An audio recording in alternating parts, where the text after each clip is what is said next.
कराची में मुर्गी की कीमतें ईद से कबल आसमान पर पहुंच गईं। 2 रोज में कीमतों में 200 से 250 रुपए इजाफे के बाद चिकन की फी किलो कीमत आज 820 रुपए हो गई। कमिश्नर कराची ने 653 रुपए फी किलो का नोटिफिकेशन जारी कर दिया, लेकिन दुकानदार मनमाने दाम वसूल कर रहे हैं। मजीद जानते हैं मुर्गी की होलसेल मार्केट में मौजूद डॉन न्यूज के नुमाइंदे आसिम खान से। आसिम, बताइएगा, 2 रोज कबल तक मुर्गी की कीमत 600 रुपए थी, जो पहले ही बहुत ज्यादा थी। अब इसमें अचानक 200 का इजाफा हो गया है। जिला इंतजामिया का कोई एक्शन नजर आ रहा है?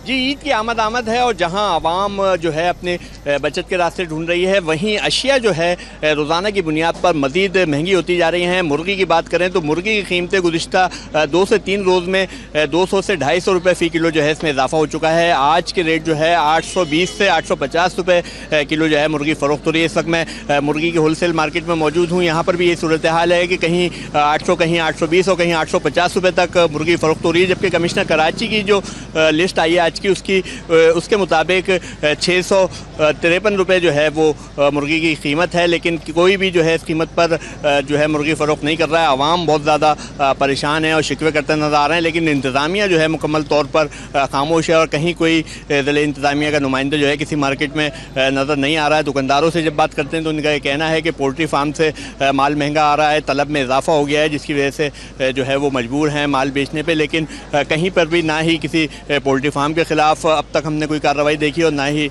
मुर्गी फरोशों के ख़िलाफ़, और आवाम जो है वो यही शिकवा करती जा रही है कि मज़ीद जो है इसकी कीमतें बढ़ने से पहले जो है हुकूमत कार्रवाई करे। जी।